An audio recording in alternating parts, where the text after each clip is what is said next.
রোজকার রান্নার থেকে আজকের রেসিপি ধনে বেগুন। এটা গরম ভাতের সাথেও ভালো লাগে, রুটি পরোটার সাথেও ভালো লাগে। আজকে বানাবো ধনে বেগুন। এরকম ছোট ছোট বেগুনগুলিকে এইভাবে চার ভাগ, এরকম করে 4 টুকরা করে নিয়েছি।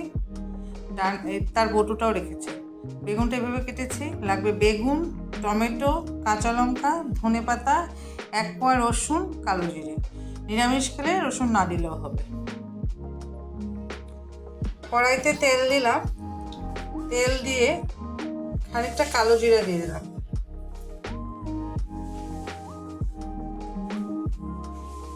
তারপরে যে হলুদ লবণ মেখে নিয়েছি বেগুনটাতে, হলুদ লবণ মাখা বেগুনটা এভাবে ভেজে নেব।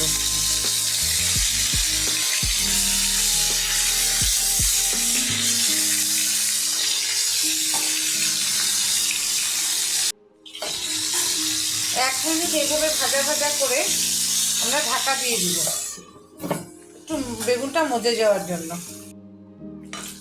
এরকম 2-3 মিনিট ভাজা ভাজা হওয়ার পরে ঢাকা দিয়ে ভাজা ভাজা করে নিলাম, যে বেগুনটা সিদ্ধ হয়ে গেছে। এখন আমরা এটাতে দিয়ে দিব ধনে পাতা, কাঁচা লঙ্কা আর রসুনটা ছিল ওটা পেস্টটা দিয়ে দিলাম। দিয়ে একটু জলও দিয়ে দিলাম, দিয়ে টমেটো কয়েক টুকরা দিয়ে দিব।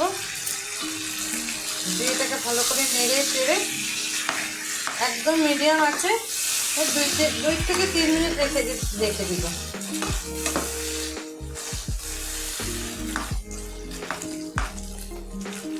এটাতে আমরা আর এখন হলুদ দিব না। ভাজার সময় লবণ দিয়েছিলাম, আর এখন আর একটু লবণ দিয়ে দেব।